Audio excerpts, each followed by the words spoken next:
اللہ سبحانہ تعالیٰ کا بہت زیادہ شکر ہے کہ آج ہم اس کے نام پر یہاں جمع ہیں، اس کا ذکر کرنے کے لیے، اس کا شکر ادا کرنے کے لیے، اور اس کی بھیجی ہوئی کتاب اور اس کے رسول صلی اللہ علیہ وسلم کی سنت سے اپنی زندگی میں رہنمائی حاصل کرنے کے لیے۔ آج کی ہماری گفتگو کا عنوان ہے کہ غموں سے نجات کیسے پائی جائے۔ اگر دیکھا جائے تو ہر انسان کسی نہ کسی مسئلے کا شکار ہے، کہیں نہ کہیں اس کی زندگی میں کوئی ایسی چیز ہے جو اسے بے چین رکھتی ہے، پریشان رکھتی ہے، غمگین رکھتی ہے۔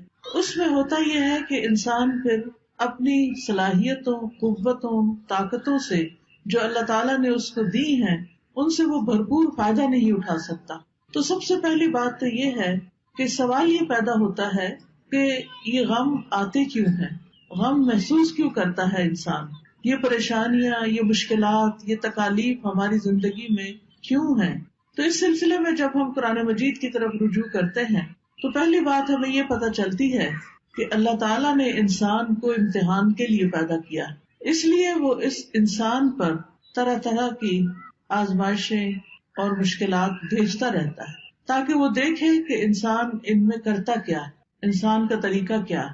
قرآن مجید میں آتا ہے سورۃ الملک، جو ہر روز رات کو آپ پڑھتے ہیں، کیونکہ نبی صلی اللہ علیہ وسلم رات کو سورۃ الملک اور سورۃ الف لام میم السجدہ پڑھے بغیر سویا نہیں کرتے تھے، یہ آپ کی سنت ہے۔ یہ سورت قبر کے عذاب سے بچانے والی بھی ہے۔ اس سورت کے شروع میں اللہ تعالیٰ فرماتے ہیں تبارک الذی بیدہ الملک وہو علی کل شیء قدیر الذی خلق الموت والحیاۃ لیبلوکم ایکم احسن عملا وہو العزیز الغفور۔ بہت بابرکت ہے وہ ذات جس کے ہاتھ میں کائنات کی بادشاہت ہے اور وہ ہر چیز پر قادر ہے۔ وہو علی کل شیء قدیر الذی خلق الموت والحیاۃ لیبلوکم، اس نے موت اور زندگی کو بنایا تاکہ تمہارا امتحان لے، تمہیں آزما کر دیکھے، کیا ایکم احسن عملا، کہ تم میں سب سے اچھے کام کون کرتا ہے۔ وہو العزیز الغفور، اور وہ زبردست ہے، غالب ہے، بخشش فرمانے والا ہے۔ تو اس سے یہ پتہ چلتا ہے کہ یہ زندگی ایک امتحان ہے، اور امتحان ایک مشکل چیز ہوتی ہے۔ اس میں ہمیشہ انسان کے حالات اس کی مرضی کے مطابق نہیں ہو سکتے، اس پر کہیں نہ کہیں سے کوئی نہ کوئی ایسی آزمائش، کوئی امتحان، کوئی تکلیف، کوئی تنگی آتی رہے گی تاکہ یہ دیکھا جائے کہ انسان کرتا کیا ہے، کیا پھر بھی یہ اللہ سے راضی رہتا ہے، کیا پھر بھی یہ اللہ کی طرف رجوع کرتا ہے، کیا یہ واقعی اللہ کا بندہ بن کے رہتا ہے، یا اس آزمائش کی گھڑی میں پھسل جاتا ہے اور شیطان جو ہر وقت اس کو اچکنے کے لیے تیار ہے وہ اس کا نوالا بن جاتا ہے۔ پھر اسی طرح یہ بات بھی یاد رکھنی چاہیے کہ انسان پر بہت سی تکلیفیں اس کے اپنے اعمال کی وجہ سے ہی آتی ہیں۔ سورۃ الشورى میں اللہ تعالیٰ فرماتے ہیں وَمَا أَصَابَكُم مِّن مُّصِيبَةٍ فَبِمَا كَسَبَتْ أَيْدِيكُمْ وَيَعْفُو عَن كَثِيرٍ، اور جو بھی تمہیں کوئی مصیبت پہنچی تو وہ اس وجہ سے ہے جو تمہارے ہاتھوں نے کمایا، یعنی تمہارے اپنے اعمال کی وجہ سے تمہارے لیے بہت سی مشکلات کھڑی ہوئی ہیں، اور وہ بہت سی چیزوں سے درگزر کر جاتا ہے، یعنی ان پر تو وہ سزا دیتا بھی نہیں، ان پر تو وہ تمہیں کسی پریشانی میں مبتلا نہیں کرتا، بلکہ تمہارے گناہوں کے باوجود، تمہاری زیادتیوں کے باوجود بھی وہ تمہیں اپنی عنایتوں اور نوازشوں سے معمور رکھتا ہے۔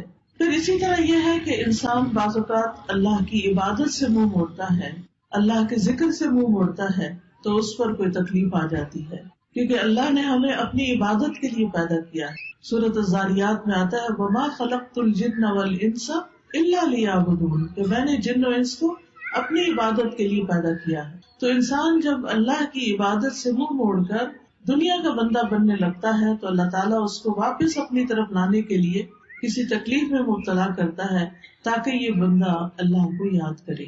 اور جو شخص مستقل طور پر اللہ سے روگردانی کر لیتا ہے اللہ کی یاد سے، تو اللہ تعالیٰ اس کے لیے دنیا کی زندگی بھی تنگ کر دیتے ہیں۔ اللہ تعالیٰ کا فرمان ہے سورۃ طٰہٰ میں وَمَنْ أَعْرَضَ عَنْ ذِكْرِي فَإِنَّ لَهُ مَعِيشَةً ضَنْكًا وَنَحْشُرُهُ يَوْمَ الْقِيَامَةِ أَعْمَىٰ، جو کوئی میرے ذکر سے منہ موڑے گا میں اس کی زندگی تنگ کر دوں گا اور قیامت کے دن اس کو اندھا اٹھاؤں گا، یعنی اس کی صرف یہ زندگی ہی نہیں پریشانیوں والی ہوگی بلکہ آگے بھی بڑی پریشانی ہے، یعنی اس کے لیے بہت بڑی مشکلات ہیں اگلی زندگی میں بھی. لیکن وجہ کیا ہے؟ وجہ ہے اللہ کے ذکر سے منہ موڑنا، اللہ کی یاد کا زندگی میں نہ ہونا. یہ انسان کے لیے پریشانی کا باعث بنتا ہے. سورۃ الزخرف میں اللہ تعالیٰ فرماتے ہیں مَن یعش عن ذکر الرحمن نقیض لہ شیطانا فہو لہ قرین. جو شخص رحمان کے ذکر سے آنکھیں بند کر لیتا ہے ہم اس پر شیطان مسلط کر دیتے ہیں جو اس کا ساتھی بن جاتا ہے، اور شیطان پھر اس کو اللہ کے راستے سے روکتا ہے. جب انسان اللہ کا راستہ چھوڑ دیتا ہے اور اللہ کی نافرمانیاں کرنے لگتا ہے تو اللہ تعالیٰ پھر اس پر کوئی نہ کوئی امتحان بھیج دیتا ہے تاکہ یہ بندہ سوچے، غور کرے اور واپس اللہ کی طرف پلٹے. جب انسان اللہ کی عبادت سے روگردانی کرتا ہے تو دنیا میں بھی محتاجی کا شکار رہتا ہے، خواہ اس کے پاس بہت کچھ بھی ہو لیکن اس کے دل کی محتاجی اور پریشانی نہیں جاتی. حدیث میں آتا ہے اللہ سبحانہ وتعالیٰ فرماتے ہیں، حدیث قدسی ہے، صحیح ترمذی کی روایت ہے، اے ابن آدم تم اپنے آپ کو میری عبادت کے لیے فارغ کر لو، میں تمہارے دل کو بے نیازی سے بھر دوں گا اور تمہاری محتاجی دور کر دوں گا. یعنی تم میری عبادت کے لیے وقت نکالو تو میں تمہارے دل کو غنی کر دوں گا. حالات تو نہیں بدلتے مگر دل کی حالت بدل جاتی ہے اللہ کی عبادت سے. دل مضبوط ہو جاتا ہے، دل کے اندر اللہ کا توکل آتا ہے، دل کے اندر ایسا یقین آتا ہے کہ انسان کو بڑی بڑی مشکلات بھی معمولی لگتی ہیں. اور جب دل میں ایمان نہیں ہوتا، توکل نہیں ہوتا، یقین نہیں ہوتا، امید نہیں ہوتی، مایوسی ہوتی ہے تو رائی بھی پہاڑ لگتی ہے. اور اس طرح مشکلات اور مصیبتوں کے پہاڑ ہر طرف اس کو کھڑے نظر آتے ہیں. تو اس کا حل کیا بتایا کہ اگر تم عبادت کرو گے تو میں تمہارے دل کو بے نیازی سے بھر دوں گا، تمہاری محتاجی دور کر دوں گا. لیکن اگر تم ایسا نہیں کرو گے تو میں تمہارے دونوں ہاتھ کاموں میں مشغول کر دوں گا اور اس کے باوجود تمہارا فقر دور نہیں کروں گا. یعنی تم سارا دن کام کرو گے، محنت کرو گے، لیکن پھر بھی تمہاری محتاجی اپنی جگہ کھڑی رہے گی کیونکہ وہ دل کی محتاجی ہوگی نا، دل کے اندر پریشانی ہوگی. تو یاد رکھیے کہ صرف دنیا کی فکر کرنے سے معاملات سلجھنے کی بجائے بگڑنے لگتے ہیں. صرف دنیا دنیا دنیا، ہر وقت صبح اٹھتے ہی دنیا کی فکر، دن کو دنیا کی فکر، رات کو سوتے ہوئے دنیا کی فکر.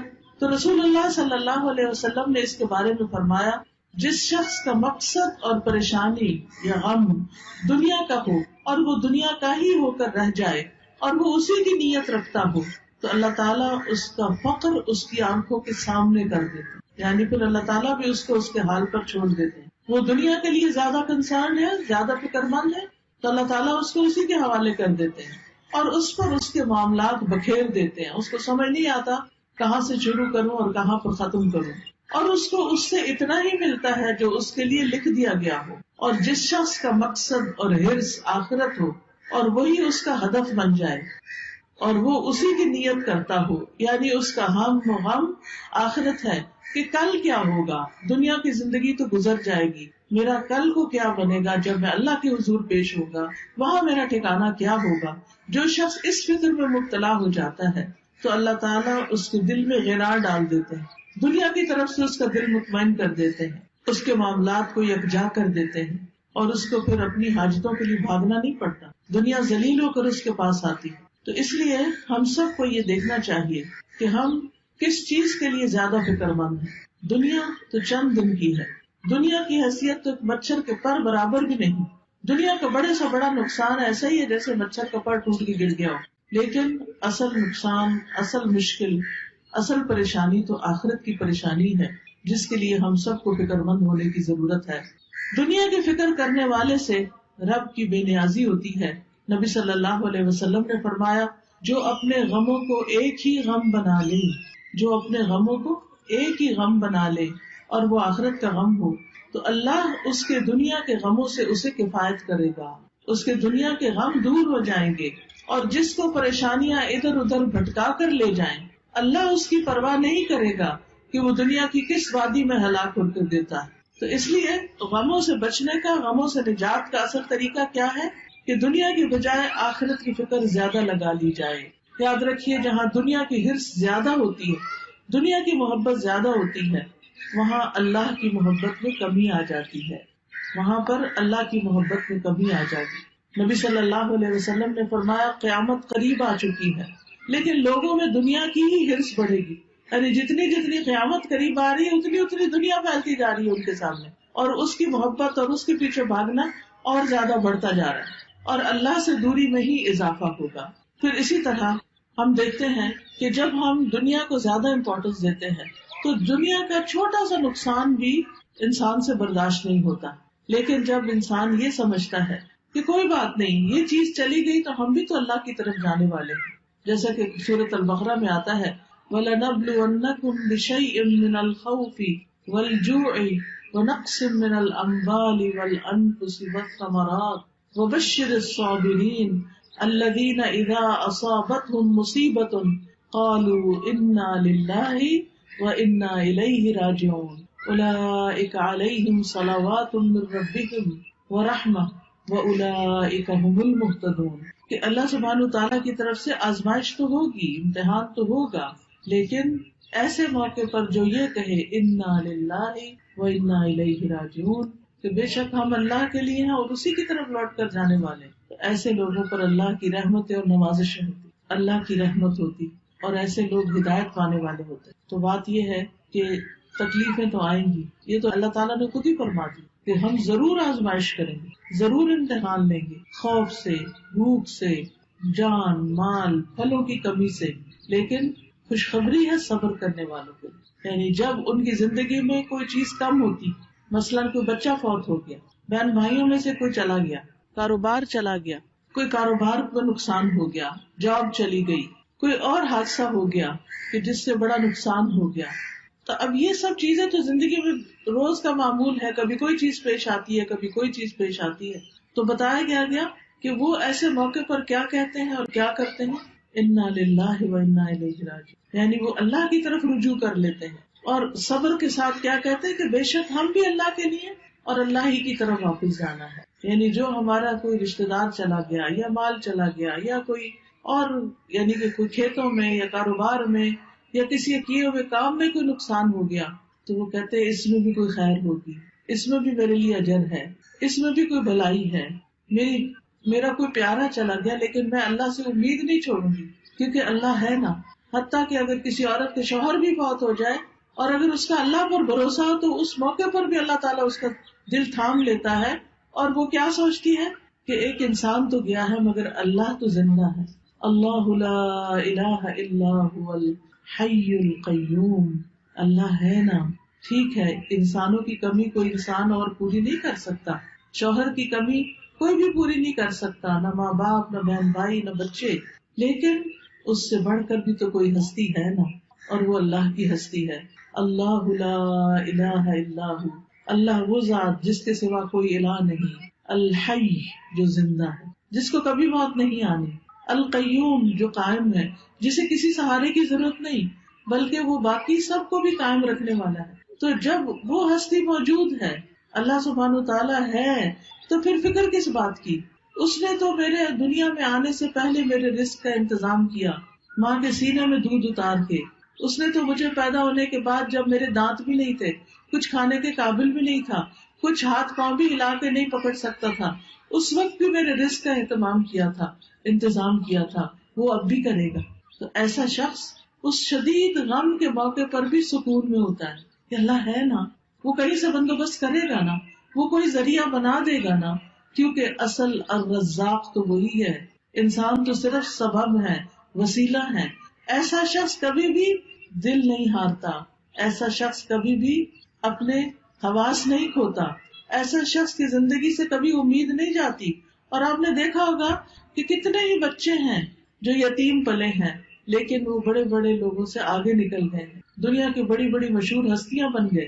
باپ کی کمی سے ان کی زندگی میں سب کچھ ختم نہیں ہو گیا، اللہ نے دوسرے ذرائع سے ان کی مدد کی، کیونکہ اصل اسباب تو اللہ کے ہاتھ میں ہے اور تمام چیزیں وہی پوری کرنے والا ہے۔ یاد رکھیے اللہ کے پاس ہر مسئلے کا حل ہے، وہ ہر چیز پر قدرت رکھتا ہے، لہذا رنج اور غم سے، مشقت اور پریشانی سے نجات پانے کے لیے سب سے پہلا کرنے کا کام کیا ہے؟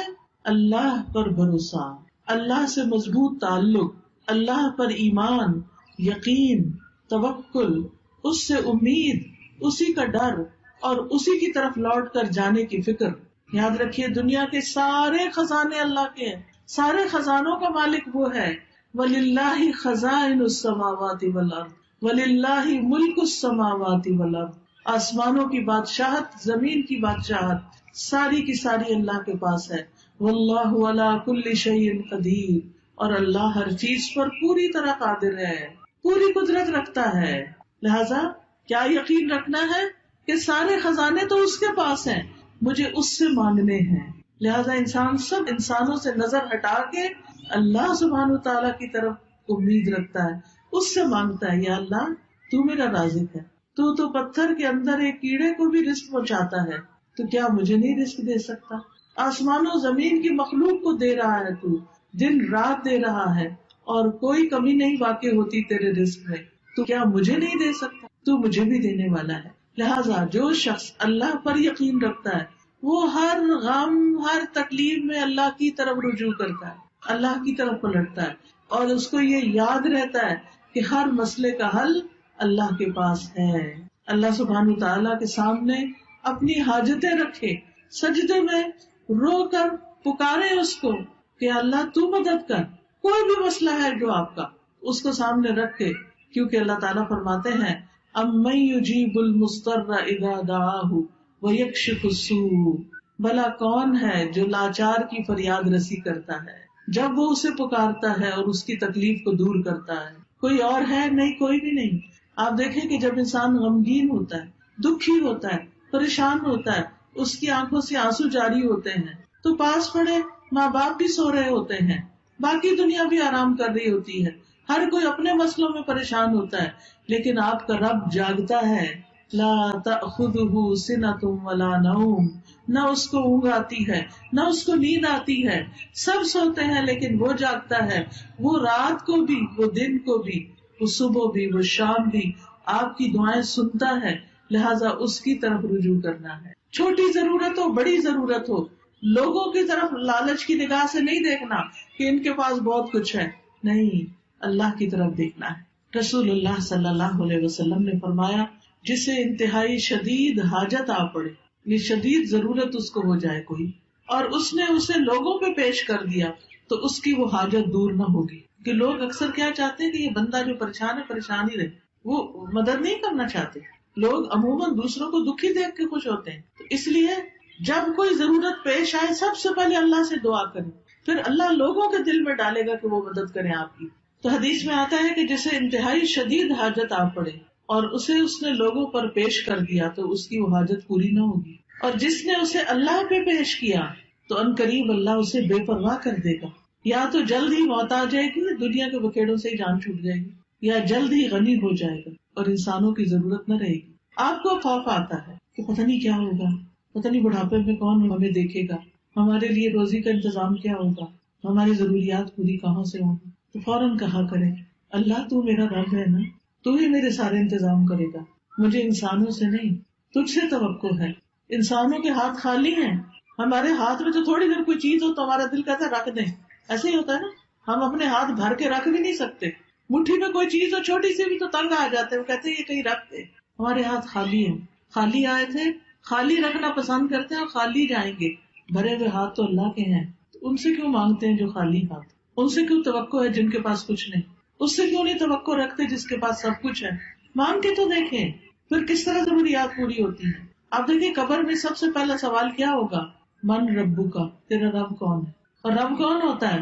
جو پیدا بھی کرتا ہے، جو رزق بھی دیتا ہے، جو ساری ضروریات پوری کرتا ہے. تو اگر ہم اس دنیا میں، اس زندگی میں رب کو رب مانیں گے تو تبھی جواب دے سکیں گے نا. تو اکثر کہا کرے اللہ تو میرا رب ہے، تو ہے نا، تو یہ بھی کام کر دے گا میرا، تو یہ بھی مشکل آسان کر دے گا میری. زندگی میں کوئی مشکل ہی نہیں رہے گی جب آپ رب کو پکارتے رہیں گے، جب رب کو پہچان لیں گے تو کوئی غم نہیں رہے گا. انبیاء کا طریقہ یہ تھا کہ وہ اپنے غموں کی فریاد، اپنے دکھوں کی داستان اپنے رب کو ہی سناتے تھے. حضرت یعقوب علیہ السلام سے جب یوسف علیہ السلام دور کر دیے گئے اور وہ ان سے بے پناہ محبت کرتے تھے، تو آپ سوچ سکتے ہیں کہ جس سے انسان محبت کرتا ہو وہ اگر دور چلا جائے تو انسان کے لیے کتنا دکھ اور تکلیف ہوتی ہے، کتنی پریشانی ہوتی ہے. لیکن انہوں نے شکوہ بندوں سے نہیں کیا، کہا انما اشکو بثی وحزنی اللہ، کہ میں اپنے غم اور دکھ کی فریاد صرف اللہ کی جناب میں پیش کرتا ہوں. جب تکلیف آئے اللہ کے آگے سجدے میں گر پڑے، نفل پڑھے، روئیں، سجدے میں گڑ گڑا کے دعائیں مانگے، اللہ پہ بھروسہ کریں. اللہ تعالیٰ فرماتے ہیں وَمَن يَتَوَكَّلْ عَلَى اللَّهِ فَهُوَ حَسْبُهُ إِنَّ اللَّهَ بَالِغُ أَمْرِهِ قَدْ جَعَلَ اللَّهُ لِكُلِّ شَيْءٍ قَدْرًا. اور جو شخص اللہ پر بھروسہ کرے تو وہ اسے کافی ہے، اللہ اپنا کام پورا کر کے رہتا ہے. بلا شبہ اللہ نے ہر چیز کا ایک اندازہ مقرر کر رکھا ہے، ہر چیز کا ایک وقت ہے. اب مثلاً آپ کے صحن میں اگر بہت بڑا بھی درخت ہے پھل کا، مثلاً آج کل سردیوں کا موسم ہے اور آپ کے صحن میں آم کا بہت بڑا درخت ہے، آپ کے ابھی آم لگ جائیں تو ابھی تو نہیں لگیں گے. ہاں اگر آپ صبر کریں گے، انتظار کریں گے تو 6 مہینے بعد آپ بہترین آم کھائیں گے. اسی طرح ہر کام کا ایک وقت ہوتا ہے. مثلاً کسی کی اولاد نہیں تو وہ اولاد کے لیے پریشان رہتا ہے، تو اس کا ایک وقت ہے. اور اگر اللہ نہیں دینا چاہتا تو اس کے پیچھے بھی کوئی حکمت ہے، کوئی مصلحت ہے، کوئی فائدہ ہے، کوئی وجہ ہے، اس کو پتا ہے، ہمیں نہیں پتا کہ وہ ہمیں اولاد کیوں نہیں دے رہا. پھر اگر اولاد ہے اور اس کا کوئی غم ہے یا تکلیف ہے، اس کی وجہ سے ہم دکھی ہیں، تو اس پر بھی اللہ پہ بھروسہ کریں کہ یہ وقت بھی گزر جائے گا، اس کی کوئی وجہ ہے. آپ دیکھیے کہ جو ایک کچا برتن ہوتا ہے اور ایک پکا برتن ہوتا ہے، پکا برتن صرف وہ ہوتا ہے جسے آگ میں تپایا جائے. اللہ بندے کا ایمان بھی مضبوط کرنے کے لیے بعض اوقات اس کو مشکلات کی بھٹی میں تپاتا ہے، پکاتا ہے، پکا ہو جائے بندہ، استقامت آ جائے اس میں، وہ اللہ کا بندہ بن جائے، وہ سب سے مایوس ہو کر وہ اللہ ہی سے امید رکھے. تو اس لیے ایسے موقع پر انسان کو پریشان نہیں ہونا چاہیے، اللہ کی طرف رجوع کرنا چاہیے. اور یہ بھی یاد رکھیے جیسے قرآن مجید میں آتا ہے وَلَئِن سَأَلْتَهُم مَّنْ خَلَقَ السَّمَاوَاتِ وَالْأَرْضَ لَيَقُولُنَّ اللَّهُ قُلْ أَفَرَأَيْتُم مَّا تَدْعُونَ مِن دُونِ اللَّهِ إِنْ أَرَادَنِيَ اللَّهُ بِضُرٍّ هَلْ هُنَّ كَاشِفَاتُ ضُرِّهِ أَوْ أَرَادَنِي بِرَحْمَةٍ هَلْ هُنَّ مُمْسِكَاتُ رَحْمَتِهِ قُلْ حَسْبِيَ اللَّهُ عَلَيْهِ يَتَوَكَّلُ الْمُتَوَكِّلُونَ. اور یقیناً اگر آپ ان سے پوچھیں کہ آسمانوں اور زمین کو کس نے پیدا کیا تو ضرور کہیں گے اللہ نے. آپ دیکھیے کتنا بڑا آسمان ہے، کتنا بڑا. جس رب نے یہ بنا لیا وہ ہمارا ایک چھوٹا سا مسئلہ حل نہیں کر سکتا؟ ضرور کرے گا. کہیے تو کیا پھر تم نے دیکھا کہ وہ جنہیں تم اللہ کے سوا پکارتے ہو، اگر اللہ مجھے کوئی تکلیف پہنچانے کا ارادہ کر لے تو کیا وہ اس کی تکلیف کو دور کر سکتے ہیں؟ ہرگز نہیں. یا اگر وہ مجھ پر رحمت کرنا چاہے تو کیا یہ اس کی رحمت کو روک سکتے ہیں؟ کہہ دیجیے مجھے اللہ کافی ہے اور توکل کرنے والے اسی پر توکل کرتے ہیں. تو ہمیں ہر مشکل وقت میں اللہ پر بھروسہ کرنا چاہیے. اس طرح انسان کا دل ہلکا ہو جاتا ہے، اس کے غم دور ہو جاتے ہیں. دوسری بڑی اہم چیز جو غموں کو دور کرنے کا ذریعہ ہے وہ ہے نماز. نماز ہر مسئلے کا حل ہے. بہت سی پریشانیاں آتی اس لیے ہیں کہ ہم نماز ٹھیک سے نہیں پڑھتے، ہم پوری نمازیں نہیں پڑھتے، یا ہم تو پڑھتے ہیں بچے نہیں پڑھتے، یا بچے تو پڑھتے ہیں شوہر نہیں پڑھتے، یا خود تو پڑھتے ہیں ماں باپ نہیں پڑھتے. گھر میں کوئی نہ کوئی بے نمازی ہے جس کی نحوست سب پہ پڑ جاتی ہے. تو نماز جو ہے ساری مشکلات کا حل ہے. نبی صلی اللہ علیہ وسلم کا طریقہ کیا تھا کہ جب بھی انہیں کوئی مشکل کام ہوتا، جب بھی کوئی مشکل پڑتی، فوراً نماز کی طرف دوڑتے. انبیاء ساروں کا یہی طریقہ تھا، جب کوئی مشکل آتی نماز کی طرف آتے. جب انسان صبح فجر کی نماز پڑھتا ہے تو شیطان نے اس کے اوپر جو گریں لگائی ہوتی ہیں وہ کھل جاتی ہیں، اور انسان صبح حشاش بشاش پورے ایکٹیولی اپنی صبح کرتا ہے اور اس کا دن بہت اچھا گزرتا ہے، اس کا موڈ بھی صحیح رہتا ہے. لیکن جب انسان فجر کی نماز قضا کر دیتا ہے تو اس کے اوپر ایک سستی غالب آ جاتی، اس کے اوپر غم اور پریشانی سی طاری ہو جاتی ہے، اس کا دل اداس ہوتا ہے. تو آپ فجر کی نماز کی پابندی کریں گے تو آپ دیکھیں گے کہ آپ کا دل کتنا ہلکا ہوتا ہے، کتنا اچھا ہوتا ہے. پھر آپ دیکھیے کہ جب کوئی شخص نماز پڑھتا ہے تو حدیث میں آتا ہے جب تم میں سے کوئی آدمی نماز کے لیے کھڑا ہوتا ہے تو اللہ کی رحمت اس کی طرف متوجہ ہو جاتی ہے، یعنی وہ اللہ کی رحمت سے بیٹھنے لگتا ہے. ایک اور جگہ پر بھی آتا ہے وَأَقِيمُوا الصَّلَاةَ وَآتُوا الزَّكَاةَ وَأَطِيعُوا الرَّسُولَ لَعَلَّكُمْ تُرْحَمُونَ. نماز قائم کرو، زکات دیا کرو اور رسول کا حکم مانو تاکہ تم رحم کیے جاؤ.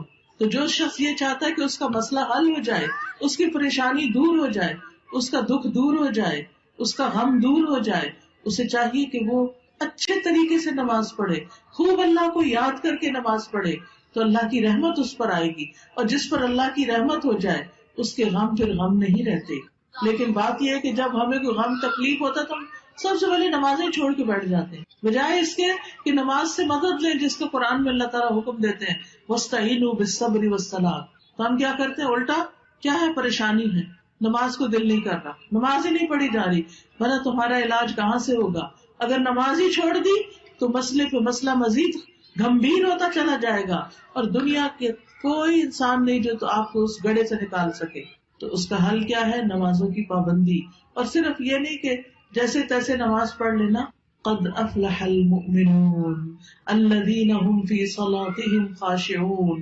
یقیناً فلاح پا گئے، کامیاب ہو گئے وہ مومن جو اپنی نمازوں میں خشوع اختیار کرتے ہیں. یعنی نماز پڑھنا اور اچھے طریقے سے پڑھنا، صحیح طور پر وضو کرنا، صحیح طور پر اللہ کے حضور حاضر ہونے کا احساس لیے ہوئے اللہ کے حضور جانا، جیسے کوئی کسی بادشاہ کے سامنے جا رہا ہوتا ہے، پورے ادب اور کرینے کے ساتھ کھڑے ہونا، پھر اللہ اکبر کرنا، اللہ کو سب سے بڑا ماننا، پھر اللہ کی تسبیح بیان کرنا، سبحانک اللہ پڑھنا، پھر اس کے بعد شیطان سے اللہ کی پناہ طلب کرنا کہ دشمن سے اللہ تعالیٰ بچائے، پھر سورۃ الفاتحہ پڑھنا، اللہ کی تعریف کرنا، اللہ تعالیٰ کو اپنا رب قرار دینا، اور پھر اللہ کی رحمت کو یاد کرنا، اللہ تعالیٰ کے قیامت کے دن کے مالک ہونے کو یاد کرنا، پھر اللہ سے وعدہ کرنا کہ ایاک نعبد و ایاک نستعین. تو بندہ جب اس طرح نماز پڑھتا ہے، جب بندہ اللہ کی تعریف کرتا ہے تو اللہ تعالیٰ فرماتے ہیں حمدنی عبدی، میرے بندے نے میری تعریف کی. پھر جب بندہ رحمان الرحیم کہتا ہے اللہ تعالیٰ فرماتے ہیں اثنا علی عبدی، میرے بندے نے میری ثنا کی. پھر جب مالک یوم الدین کہتا ہے تو اللہ تعالیٰ فرماتے ہیں مجدنی عبدی، میرے بندے نے میری عظمت بزرگی بیان کی. ایاک نعبد و ایاک نستعین، یہ میرے اور میرے بندے کے درمیان ہے، اور میرے بندے کے لیے وہ ہے جو اس نے مانگا. تو جب ہم ہر نماز میں کہتے ہیں ایاک نعبد و ایاک نستعین، تیری ہم عبادت کرتے ہیں اور صرف تجھ سے ہی ہم مدد چاہتے ہیں، ہمارے غم دور ہو جائیں، ہماری پریشانیاں دور ہو جائیں، ہمیں ہدایت کا راستہ مل جائے، ہمیں ڈائریکشن مل جائے، ہمیں دین پر استقامت حاصل ہو جائے، تو اللہ تعالیٰ کا وعدہ ہے کہ میرے بندے جس نے میری ایسی تعریف بیان کی کھڑے ہو کر اور دن کی 5 نمازوں میں کئی بار، تو اللہ تعالیٰ کہتے ہیں میرا بندہ جو مانگتا ہے وہ اس کے لیے. تو کیا ہم اس سے بہتر کوئی مقام پا سکتے ہیں کہ جس سے ہم اللہ کی مدد حاصل کریں اور ہمارے غم دور ہو جائیں؟ لیکن ہم ایسی تیز رفتاری سے الحمدللہ پڑھتے کہ اللہ کا جواب بھی آنے کا انتظار نہیں کرتے.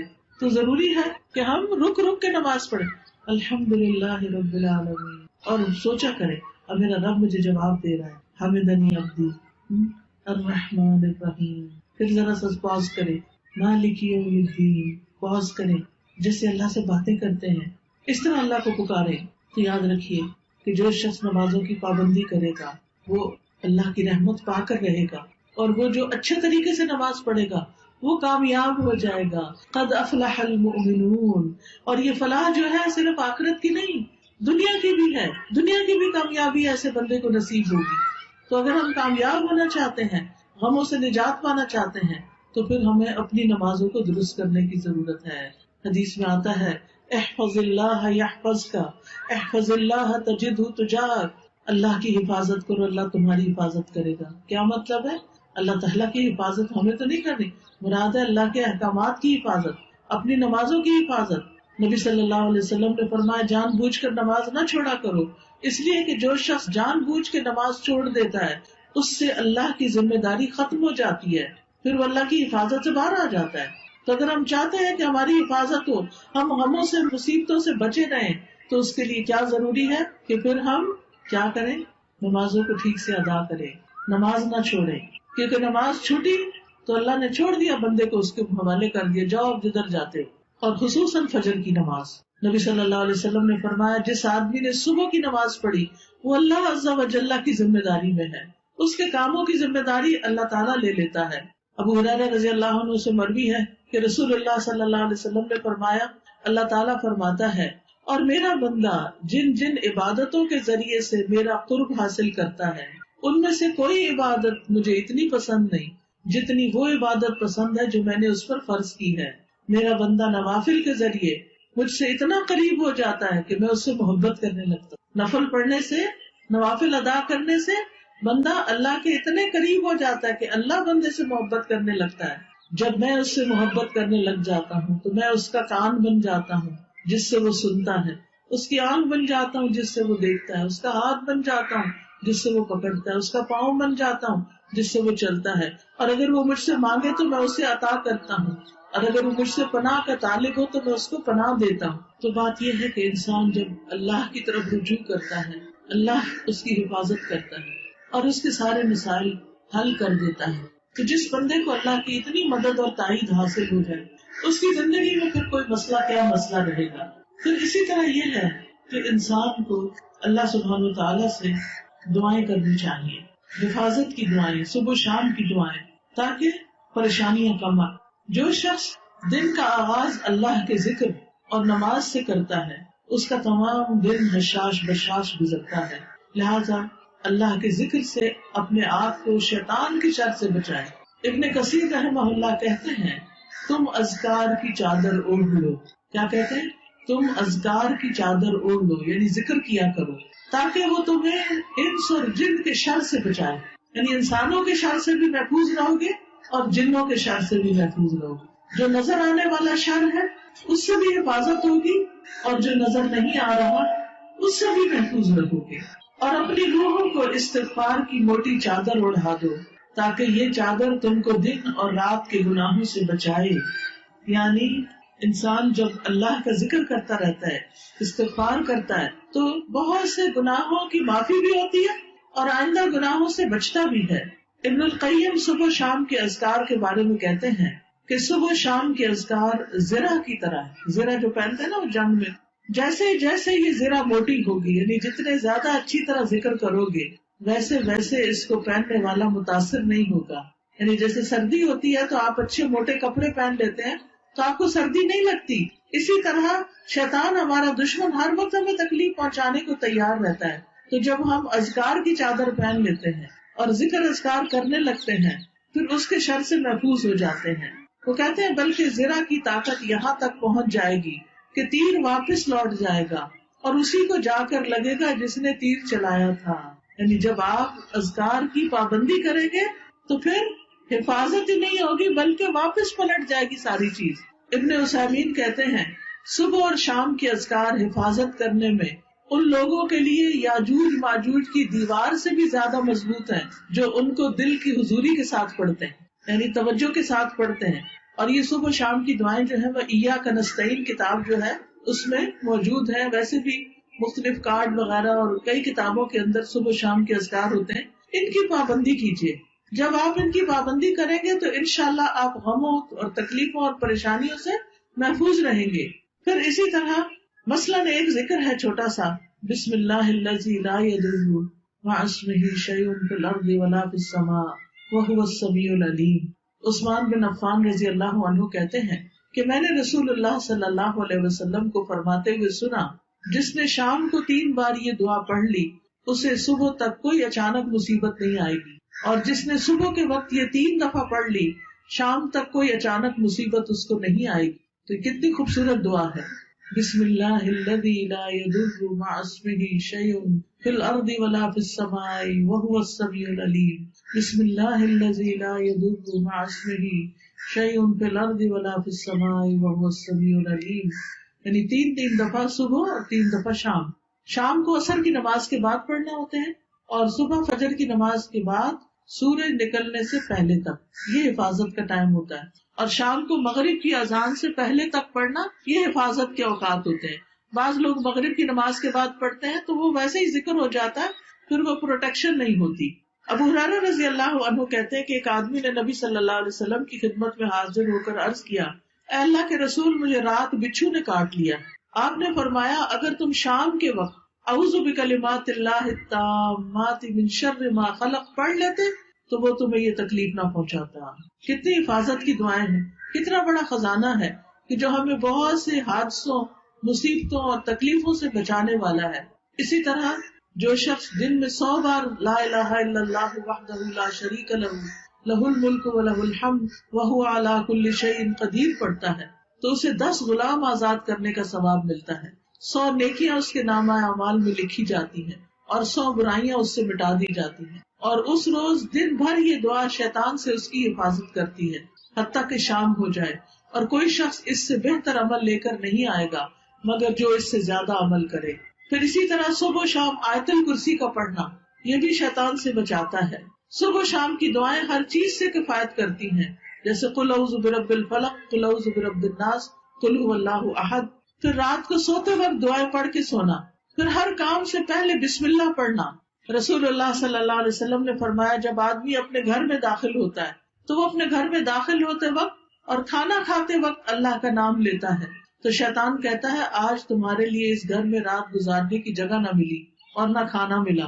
اور اگر وہ اپنے گھر میں داخل ہو اور داخل ہوتے ہوئے اللہ کا نام نہیں لیتا تو وہ کہتا ہے تمہیں رات گزارنے کی جگہ بھی مل گئی، اور جب کھانے کے وقت بسم اللہ نہیں پڑھتا تو کہتا ہے شام کا کھانا بھی مل گیا۔ تو وہ شیطان جو ہے ہماری چیزوں میں یعنی اپنا حصہ لگانے لگتا ہے۔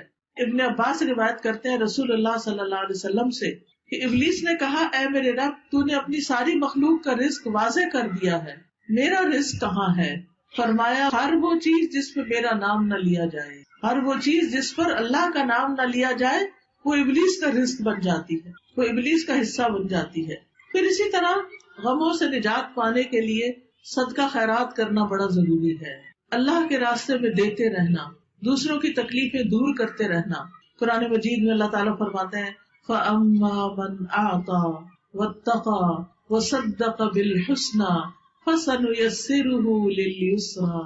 پھر جس نے اللہ کی راہ میں مال دیا اور پرہیزگاری اختیار کی اور اچھی باتوں کی تصدیق کی یعنی ان کو سچ مانا تو بہت جلد ہم اسے آسانی مہیا کر دیں، اس کے کام آسان کر دیں۔ سبحان اللہ، کتنا بڑا وعدہ ہے اللہ کا، کتنی سچی بات ہے۔ فَأَمَّا مَنْ أَعْطَى، دینے والے بنے، دیتے رہیں، وَاتَّقَى، اور اللہ سے ڈرتے رہیں، دے کے بھی اللہ سے ڈریں، وَصَدَّقَ بِالْحُسْنَى، اور نیکی کی، اچھائی کی جو باتیں سنیں، قرآن میں سنیں، قرآن میں پڑھیں، حدیث میں پڑھیں، نیکی کی مجلسوں میں جو اچھی اچھی باتیں سنیں ان باتوں کی تصدیق کریں، ان کو سچ مان کر ان پر عمل کریں تو ہم اس کے لیے آسانیاں کر دیں گے۔ یہ ہے آسانیوں کا راز، یہ ہے آسانیوں کا نسخہ۔ صدقہ کرنے والا کبھی پریشان نہیں ہوتا، مایوس نہیں ہوتا۔ اب بعض اوقات ایسا ہوتا ہے کہ ہر روز کہیں انسان باہر نہیں نکلتا، کوئی ہمارے پاس نہیں آتا، تو آپ گھر میں بھی ایک ڈبہ بنا سکتے ہیں کہ جب کوئی کام کرنے لگے یا دن کا آغاز کرنے لگے تو اس میں کچھ ڈال دیں۔ آپ دیکھیں گے کہ کس طرح آپ کے کاموں کی رکاوٹیں ہٹ جائیں گی، آسانیاں ہونے لگے گی، آپ کو سکون آنے لگے گا۔ اور اگر یہ سوچ کر دیں کہ یہ دینے والے کے ہاتھ سے پہلے اللہ کے ہاتھ میں چلا جاتا ہے تو آپ کی خوشی کی انتہا نہ رہے گی۔ آپ دیکھیں کہ جب آپ اپنے کسی پیارے کو کوئی چیز دیتے ہیں جس سے آپ کو محبت ہوتی، مثلاً آپ کا بچہ جب کھانا کھا لیتا ہے تو ماں کو کتنی خوشی ہوتی، وہ خاص طور پر مینشن کرتی شکر ہے بچے نے پیٹ بھر کے کھانا کھایا، شکر ہے اس نے دودھ پی لیا، شکر ہے اس نے یہ کر لیا، شکر۔ تو وہ اتنی خوشی کی بات ہو جاتی ہے کیونکہ وہ ہمارے پیارے کے پاس کوئی چیز چلی گئی۔ اسی طرح انسانوں میں سے جس سے ہمیں محبت ہوتی ہے جب ہم اسے کوئی بھی چیز دیتے ہیں تو ہماری خوشی کی انتہا نہیں رہتی۔ تو آپ دیکھیے ایمان والے تو اللہ سبحانہ وتعالیٰ سے ہر چیز سے بڑھ کر محبت کرتے ہیں۔ والذین آمنوا اشد حبا للہ، ایمان والے اللہ کی محبت میں سب سے زیادہ شدید ہوتے ہیں۔ تو جب ان کو یہ ہوتا ہے کہ یہ جو ہم کسی غریب کو دے رہے ہیں غریب کے پاس تو بعد میں جائے گا، پہلے اللہ کے ہاتھ میں جا رہا ہے، تو اس کی خوشی کی انتہا کیا ہوگی؟ کہاں جائیں گے غم اور کہاں جائیں گی پریشانیاں، وہ تو پاس رہ ہی نہیں سکتی۔ لیکن جب ہم دیتے ہیں تو ہمارے دل تھوڑے ہو رہے ہوتے ہیں، ہم کہتے ہیں ہائے ہمارے ہاتھ سے نکل گیا، ہائے چلا گیا، کہیں میں نے غلط تو نہیں کیا، پتہ نہیں یہ مستحق تھا بھی کہ نہیں، طرح طرح کے شیطان وسوسے ڈالتا ہے، اور پھر ہم دیتے ہوئے بھی ہچکچاتے رہتے ہیں، دے کہ نہ دے، اور جب دے دیتے ہیں تو بعض اوقات دے کے ریگریٹ کرنے لگتے ہیں، نہیں ہم نے دے دیا۔ اور آپ دیکھیے ایک حدیث سے پتہ چلتا ہے کہ اگر کوئی شخص وہ اپنی طرف سے مستحق کو دیتا ہے لیکن جس کو دیا وہ مستحق ہی نہیں تو پھر بھی اس کا صدقہ قبول ہو جاتا ہے اس کی نیت کی وجہ سے۔ ایک بستی میں ایک شخص تھا، اس نے کہا آج میں چھپا کے صدقہ کروں گا، کسی کو نہیں پوچھوں گا، بتاؤں گا۔ تو اس نے جب رات کے وقت اندھیرے میں صدقہ دیا تو کسی چور کے ہاتھ لگ گیا۔ صبح ہوئی تو پتا چلا آج کسی نے چور کو صدقہ دیا۔ اس نے کہا آج میں دوبارہ چھپ کے صدقہ کروں گا اور آج تو میں صحیح بندے کو دوں۔ اگلے دن کسی فاحشہ عورت کے ہاتھ میں لگ گیا، پھر چرچا ہوا کہ فاحشہ عورت کے ہاتھ میں صدقہ چلا گیا، اگلے دن کسی امیر بندے کے ہاتھ میں چلا گیا۔ تو وہ بڑا پریشان ہوا کہ یا اللہ میں تو تیرے نام میں غریب مسکین کو دینا چاہتا ہوں. تو اسے بتایا گیا کہ شاید وہ چور تیرے صدقے کی وجہ سے چوری چھوڑ دے، اور وہ جو فاحشہ عورت ہے وہ حرام کاری چھوڑ دے. ہر انسان کے اندر ہی خیر ہے نا. کبھی وہ خود غلط کام بھی کر رہا ہوتا ہے، مگر جب کسی کو دیکھتا کوئی اچھا کر رہا ہے تو اس کے دل کے اندر ضرور آتا ہے میں بھی تو کروں، مجھے بھی کرنا چاہیے. تو چور اور زناکار اور غلط کار، ان کو جب کوئی اچھا کام کرتا نظر آتا ہے تو اس پر، تو ایسا شخص جو ہے اس کو خیال آتا ہے کہ میں بھی کوئی نیکی کا کام کروں، اور اس سے بھی نیکی صادر ہونے لگتی. تو اس لیے بہت ضروری ہے کہ آپ نیکی کرتے چلے جائیں، اس بات کی فکر نہ کریں کہ لینے والا کون ہے، وہ تو ہم اللہ کو دے رہے ہیں، اور اللہ تعالیٰ اسے قبول کر لے تو مستحق تک بھی پہنچ جائے گا. نبی صلی اللہ علیہ وسلم نے فرمایا جب آدمی اپنا صدقہ نکالتا ہے تو وہ 70 شیطانوں کے جبڑے توڑ کے صدقہ کرتا ہے. یعنی شیطان اتنا جکڑتا ہے بندے کو کہ صدقہ نہ کرو، کیونکہ اسے پتا ہے کہ صدقہ جسم کی حفاظت بھی کرتا ہے اور بیماریوں سے بھی محفوظ رکھتا ہے. اگر کسی کو بیماری کی وجہ سے کوئی غم ہے تو نبی صلی اللہ علیہ وسلم نے فرمایا اپنے مریضوں کا علاج صدقے سے کرو. اسی لیے الحمدللہ ہمارے ہاں یہ ٹرینڈ پایا جاتا ہے کہ جب کوئی بیمار ہوتا ہے تو قربانی وغیرہ کی جاتی ہے، صدقہ خیرات کیا جاتا ہے. پھر اسی طرح صدقہ جو ہے مشکلات سے بچاتا ہے. حضرت حارث اشعری سے مروی ہے کہ نبی صلی اللہ علیہ وسلم نے فرمایا اللہ تعالیٰ نے حضرت یحییٰ بن زکریا علیہ السلام کو 5 باتوں کا حکم دیا کہ ان پر خود بھی عمل کرے اور بنی اسرائیل کو بھی ان پر عمل کرنے کا حکم دے. ان میں سے ایک یہ ہے کہ میں تمہیں صدقہ کرنے کا حکم دیتا ہوں، کیونکہ اس کی مثال اس شخص کی سی ہے جسے دشمن نے قید کر کے اس کے ہاتھ گردن سے باندھے ہوئے ہیں، پھر وہ اس کو قتل کرنے کے لیے لے چلے اور وہ ان سے کہے کیا تم میری جان کا فدیہ وصول کرنے کے لیے تیار ہو؟ پھر وہ تھوڑے اور زیادہ کے ذریعے جس طرح بھی بن پڑے اپنی جان کا فدیہ پیش کرے یہاں تک کہ اپنے آپ کو چھڑا لے. تو اسی طرح ایک شخص جیسے موت کے منہ میں جا رہا ہے لیکن وہ صدقہ کرنا شروع کر دیتا ہے اور خصوصاً اپنے رشتہ داروں کا خیال رکھنا شروع کر دیتا ہے تو اس کی عمر لمبی ہو جاتی ہے، وہ مصیبت سے نکل آتا ہے. تو آپ اگر چاہتے ہیں کہ غم پریشانیاں اور دکھ دور ہو تو پھر کیا کریں؟ صدقہ خیرات کی کثرت، دائیں بائیں آگے پیچھے.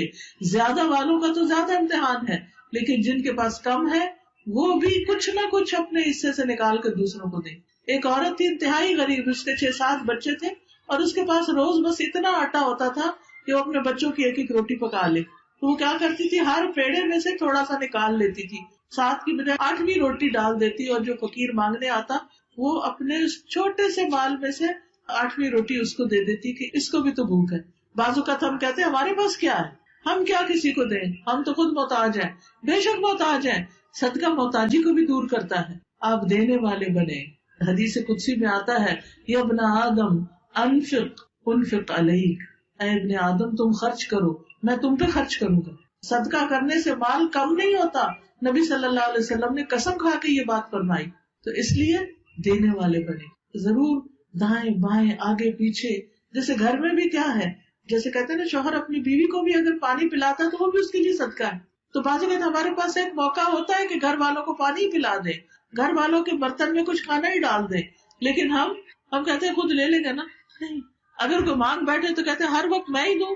نہیں، خوشی سے دیں، یہ بھی صدقہ ہے.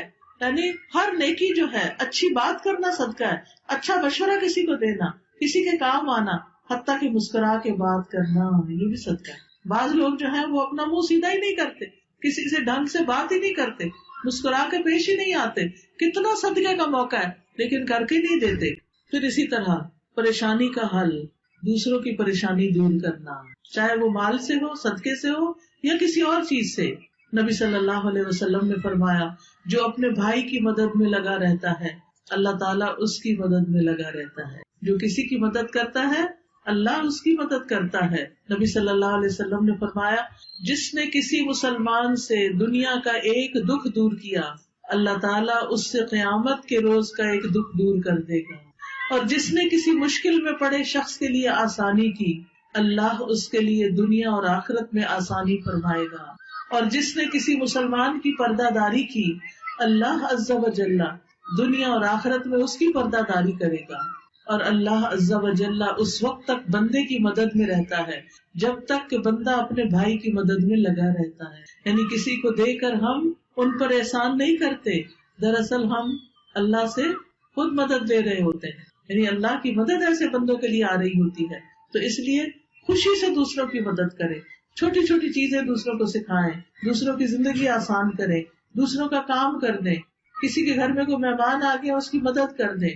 اپنے ہی گھر میں اگر بزرگ والدین ہیں تو خوشی سے ان کی خدمت کریں.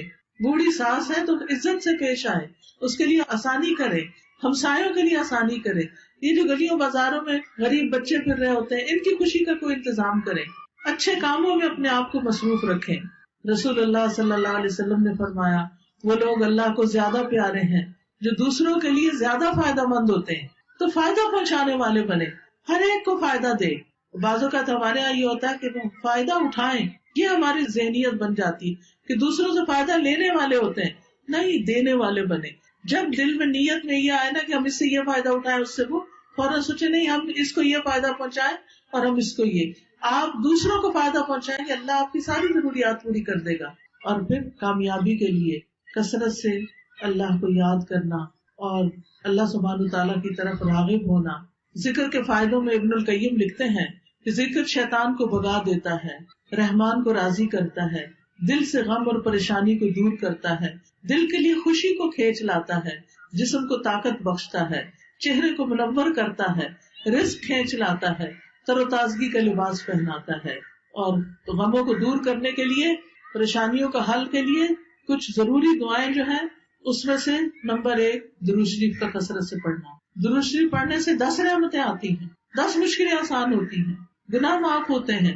تو اس لیے اگر کوئی دکھ ہے زندگی میں بچوں کی طرف سے, یا اپنی کسی بیماری سے پریشان ہے, یا شوہر کی طرف سے پریشان ہے, یا کسی رشتے دار, کوئی بھی غم ہے آپ کی زندگی میں, بندوں کے اوپر نہیں بھروسہ کریں کہ وہ کچھ کر دے گا. وہ اللہ کو پکاریں, درود شریف کثرت سے پڑھنا شروع کر دیں, مسئلہ حل ہو جائے گا. پھر استغفار کریں, خاص طور پر روزی میں کشادگی, مال اولاد کی طرف سے پریشانی جو ہے اس کا حل استغفار میں ہے. نبی صلی اللہ علیہ وسلم دن میں 100 سے زیادہ دفعہ استغفار کرتے تھے. قرآن مجید میں آتا ہے, نوح علیہ السلام نے اپنی قوم سے کہا, میں نے کہا اپنے رب سے معافی مانگ لو, یقیناً وہ ہمیشہ سے بہت معاف کرنے والا ہے. وہ تم پر برستی بارش برسائے گا, وہ مالوں اور بیٹوں سے تمہاری مدد کرے گا, تمہیں باغ عطا کرے گا, تمہارے لیے نہریں جاری کر دے گا. تو استغفار کرو. استغفار مال بھی لاتا ہے, اولاد بھی لاتا ہے. جس کے پاس اولاد نہیں اس کو کثرت سے استغفار پڑھنا چاہیے. اللہ کا عذاب روکتا ہے. نبی صلی اللہ علیہ وسلم نے فرمایا, انسان جب تک اللہ عز و جل سے استغفار کرتا رہتا ہے اس وقت تک اللہ تعالیٰ کے عذاب سے محفوظ رہتا ہے. پھر قرآن سے اپنا تعلق مضبوط کریں, قرآن پڑھیں.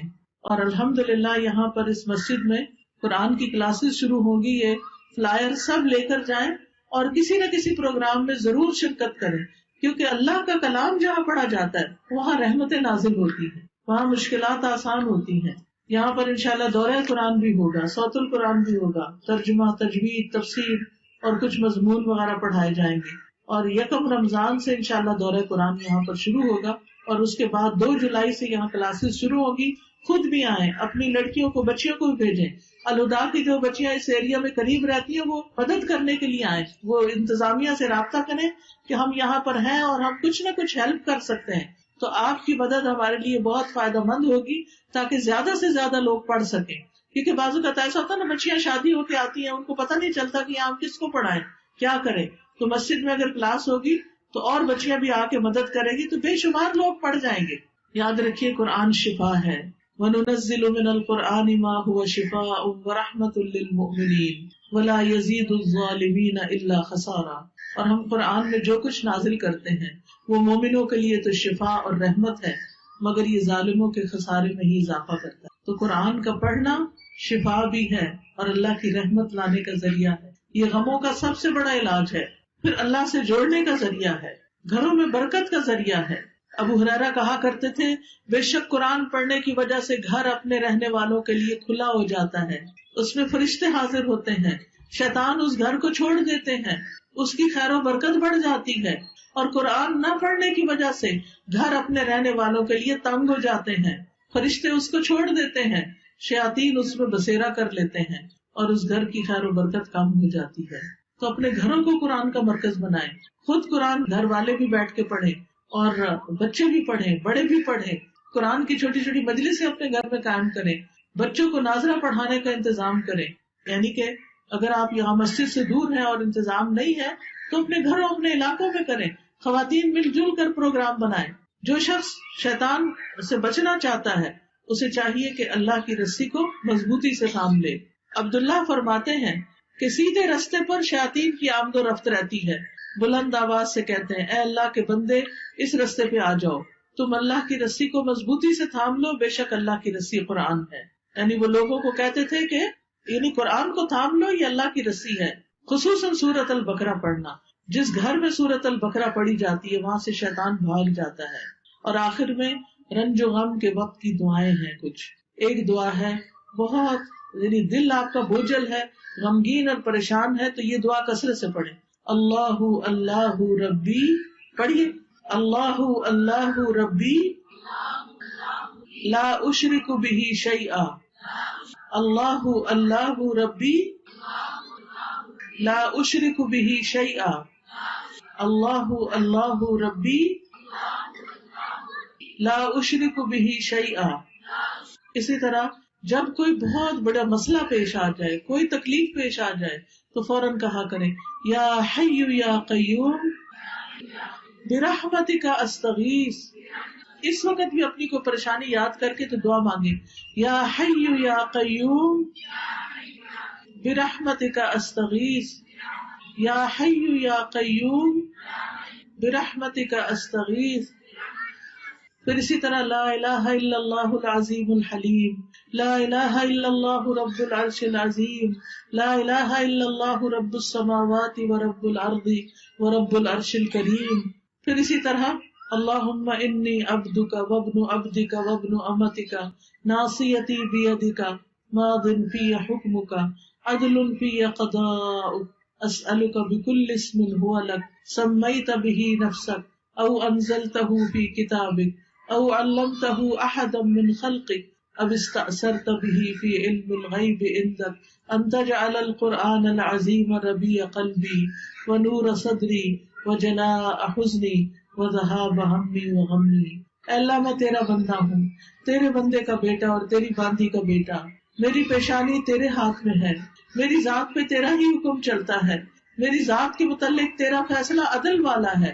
یعنی مجھ پہ اگر کوئی مشکل آئی ہے تو تیرا انصاف ہے. یہ میں تجھے ہر تیرے نام کا واسطہ دے کر کہتا ہوں جو تو نے اپنے لیے خود تجویز کیا یا اپنی مخلوق میں سے کسی کو وہ نام سکھایا یا اسے اپنی کتاب میں نازل فرمایا یا اپنے پاس علم غیب میں اسے محفوظ کر لیا. تو اس قرآن کو میرے دل کی بہار بنا دے، میرے سینے کا نور بنا دے، غم میں روشنی اور پریشانی کی دوری کا ذریعہ بنا دے. تو اللہ تعالیٰ اس شخص کا غم دور کر دیں گے. یعنی جو شخص یہ دعا مانگے گا اور قرآن سے تعلق قائم کر لے گا اللہ اس کا غم دور کر دیں گے اور اس کی جگہ کشادگی پیدا کر دیں گے. کسی نے پوچھا یا رسول اللہ کیا ہم اس دعا کو سیکھ نہ لیں؟ فرمایا کیوں نہیں، جو بھی اس دعا کو سنے اس کے لیے مناسب ہے کہ اسے سیکھ لے. ہر سننے والے کو یہ دعا زبانی یاد کر لینی چاہیے تاکہ اللہ سبحانہ وتعالیٰ اس کے غم کو دور کر دے. اور سب سے آخر میں جو دعا ہے لا الہ الا انت سبحانک انی کنت من الظالمین، لا الہ الا انت سبحانک انی کنت من الظالمین. یہ دعا جو ہے بہت ہی زبردست دعا ہے. یونس علیہ السلام نے مچھلی کے پیٹ میں یہ دعا پڑھی تھی جب مچھلی ان کو نگل کر سمندر کے اندر اندھیروں میں چلی گئی تھی. وہاں سے کوئی بندہ بشر ان کو نہیں چھڑا سکتا تھا. لیکن کیا ہوا کہ اللہ سبحانہ وتعالیٰ نے ان کو اپنی رحمت سے کنارے پہ لا کے مچھلی کے منہ سے نکلوا کے باہر ڈال دیا، زندہ سلامت بچ گئے. قرآن مجید میں آتا ہے فَلَوْلَا أَنَّهُ كَانَ مِنَ الْمُسَبِّحِينَ لَلَبِثَ فِي بَطْنِهِ إِلَى يَوْمِ يُبْعَثُونَ. کہ اگر وہ تسبیح کرنے والوں میں شامل نہ ہوتے، یعنی یہ آیت کریمہ نہ پڑھتے تو وہ قیامت کے دن تک مچھلی کے پیٹ میں ہی رہتے، وہ اس سے نکل نہیں سکتے تھے. تو اس سے کیا پتہ چلتا مشکل سے نکلنے کے لیے کیا پڑھے؟ لا الہ الا انت سبحانک انی کنت من الظالمین. صرف اللہ کو پکاریں، کسی اور کے در پہ، کسی کی قبر پہ، کسی کے دربار پہ جا کے مشکلیں نہیں آسان ہوتی. ان کا بھی اللہ ہی ہے. جو مر گئے ہیں لوگ یا زندہ ہیں یا کوئی بھی کسی قسم کا اختیار رکھتے ہیں دنیاوی اعتبار سے، ان سب کا مالک، ان کو کنٹرول کرنے والا اللہ ہی ہے. تو اصل داتا بھی اللہ ہے، اصل رازق بھی اللہ ہے، مشکل کشا بھی اللہ ہی ہے، وہی سب کچھ دے گا. کسی اور سے توقع نہ رکھیں، کسی زندہ مردہ سے توقع نہ رکھیں، صرف اور صرف اللہ پر بھروسہ کریں. اور یونس علیہ السلام نے کیا کہا تھا؟ لا الہ الا انت، کوئی الہ نہیں، کوئی معبود نہیں، کوئی داتا نہیں، کوئی رازق نہیں، کوئی خالق مالک نہیں سوائے تیرے، تو ہی میرا سب کچھ ہے، تو ہی میرا رب ہے. سبحانک، تو پاک ہے، تیرا ہر فیصلہ عیب سے پاک ہے، تیری ذات ہر عیب سے پاک ہے. سبحانک انی کنت من الظالمین، میں ہی ظالموں میں سے ہوں، میری غلطی ہے. انسان اپنی غلطی مانے، کیونکہ شروع میں نے کہا تھا نا کہ جو مصیبت آتی ہے اپنے ہاتھوں کی کمائی سے آتی ہے. داؤد علیہ السلام جو تھے وہ تسبیح پڑھا کرتے تھے، اور ان کے ساتھ پہاڑ اور پرندے بھی تسبیح پڑھا کرتے تھے. وَسَخَّرْنَا مَعَ دَاوُودَ الْجِبَالَ يُسَبِّحْنَ وَالطَّيْرَ، ہم نے داؤد علیہ السلام کے ساتھ پہاڑوں کو مسخر کر دیا جو اس کے ساتھ تسبیح کرتے تھے، اور پرندے بھی تسبیح کرتے تھے. ساری مخلوق تسبیح کرتی ہے. دل پہ غم ہو، بوجھ ہو، تسبیح شروع کر دے. سبحان اللہ وبحمدہ سبحان اللہ العظیم. اسی طرح زکریا علیہ السلام جب وہ محراب سے نکلے تو انہوں نے اپنی قوم کو بھی، جب ان کو خوشخبری ملی تھی یحییٰ علیہ السلام کی، تو انہوں نے کیا کیا؟ زکریا علیہ السلام کو جب یحییٰ علیہ السلام کی خوشخبری ملی تو انہوں نے خود بھی تسبیح کی اور اپنی قوم کو بھی کہا کہ صبح و شام اللہ کی تسبیح بیان کرو. موسیٰ علیہ السلام نے اپنے بھائی کے مددگار بنائے جانے کی جب دعا کی تو اس وقت کیا کہا کہ وَاجْعَلْ لِي وَزِيرًا مِّنْ أَهْلِي هَارُونَ أَخِي اشدد به ازری واشرکه فی امری کئی نسبحک کثیرا ونذکرک کثیرا. اللہ میرے گھر والوں میں سے ہارون کو میرا مددگار بنا دے اور اس کے ذریعے میرا بازو مضبوط کر دے، اس کو میرے کام میں شریک کر دے، تاکہ ہم تیری کثرت سے تسبیح کریں اور تیرا بہت زیادہ ذکر کریں، تو خود بھی تسبیح کرے اور گھر والوں کو بھی تسبیح میں شریک کرے. تسبیح جو ہے کہ جنت والوں کا بھی ذکر ہوگا. وَدَعْوَاهُمْ فِيهَا سُبْحَانَكَ اللَّهُمَّ وَتَحِيَّتُهُمْ فِيهَا سَلَامٌ. دعواہم فیہا سبحانک اللہم، ان کی پکار اس میں سبحانک اللہ ہوگی اور ان کا تحیہ اس میں سلام ہوگا. تو جنت والے بھی جا کر تسبیح کر رہے ہوں گے. ملائکہ کا ذکر بھی تسبیح ہے. والملائکۃ یسبحون بحمد ربہم، ملائکہ اپنے رب کی حمد کے ساتھ اس کی تسبیح بیان کرتے ہیں.